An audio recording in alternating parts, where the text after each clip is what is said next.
Hi, River's Edge. My name is Kayla Park, and I work for Samaritas as the Community Engagement and Special Events Manager. And I am sharing a little bit today about our refugee foster care program. Well, I'm not sharing about it. We actually have a very special person who is joining us today to share about that. So I want to introduce you all to Sulma, who was a youth. She is now an adult, raising a family, a community member of Lansing, just thriving, but she was a youth in our refugee foster care program and is actually someone special to me because Sulma had stayed with my family, who is a host family with Samaritas, and so Sulma herself has kind of become part of our family. So Sulma, thank you for joining me here today and sharing a little bit about your experience. Sure, absolutely. I'm so glad to be here with you. All right, so to get started, can you tell us just a little bit about yourself?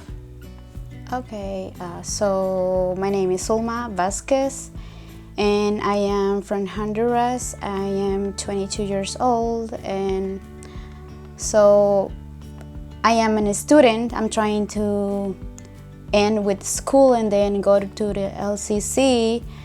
And yeah, like Kayla says, I'm close to her family because her mother was my foster parent, and so that's why I know Kayla.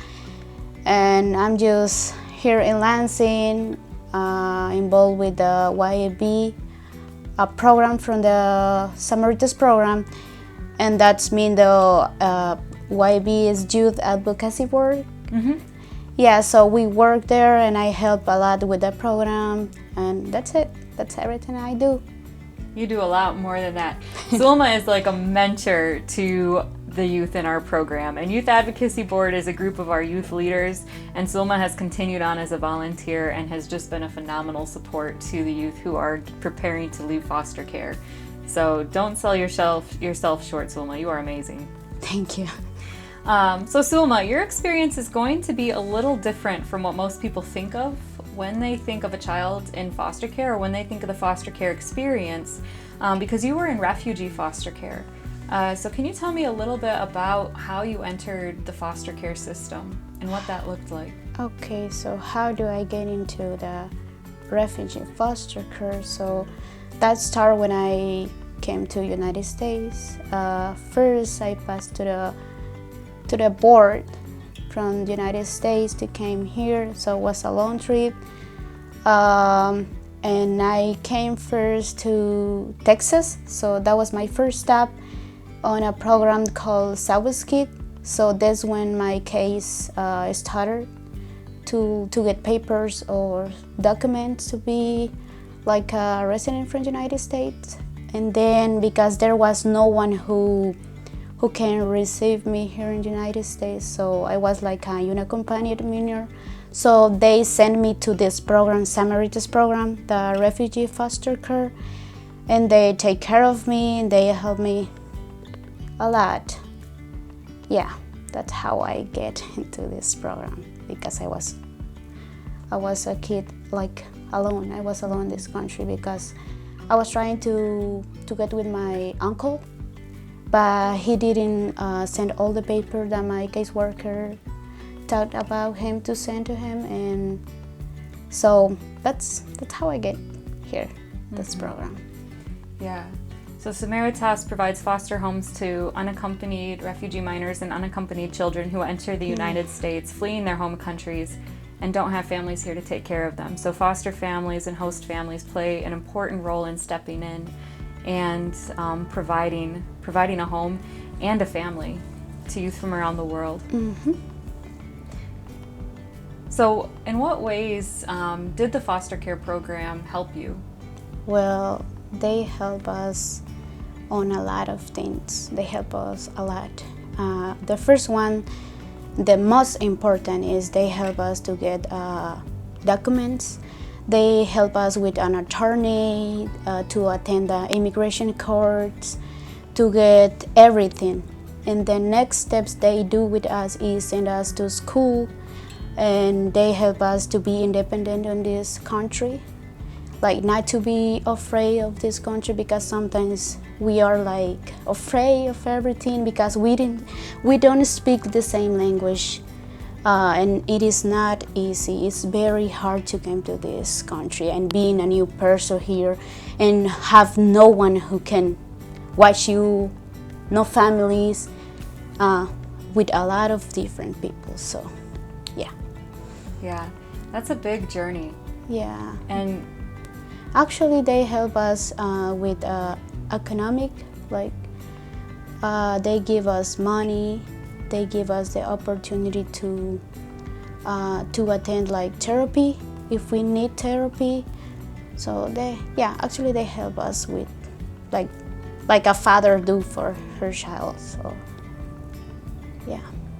yeah, and it's not just Samaritas, but our foster families, our host families, all of our supporters, volunteers, and then you're again a volunteer, so now you're able to give back and share some of the knowledge and wisdom and experiences that you have to support other youth in their journey too. yes, It's all a big part of supporting people coming to our community who need that support. and help. yes, I can help the kids in the program because I know how they feel being a new person in a new place, new area. We can help them to be like not strange. So that's good. That's good to me because that's the way I can meet new people. Well, so speaking of that, and kind of like helping other people along with their journey that you meet, what was one way that someone really encouraged you or helped you when you were in the foster care? The people who helped me more is there was a woman who gave me the therapies. She do a good work with me. I was like just going to therapy because I want to talk to her.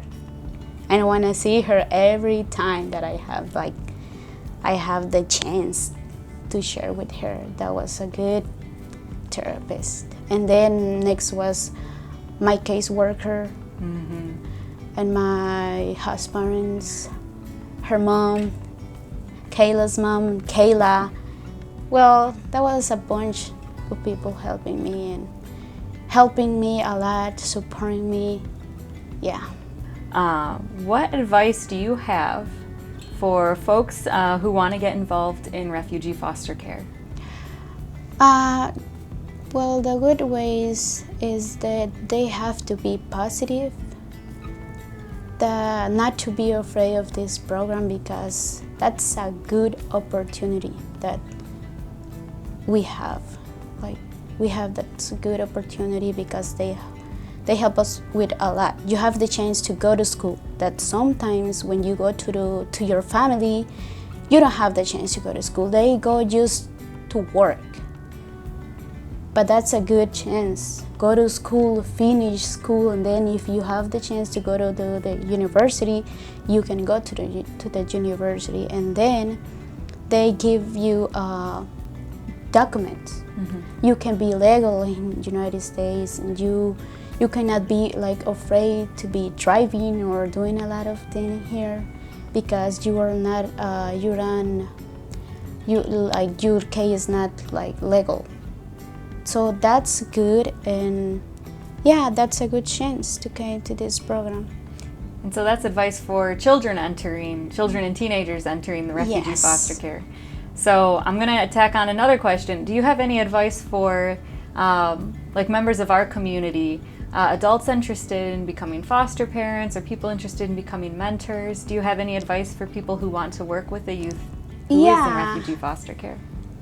Yeah, for mentors, they can they can share like a lot of things with us, and they can show us everything in Lansing, this area, the parks.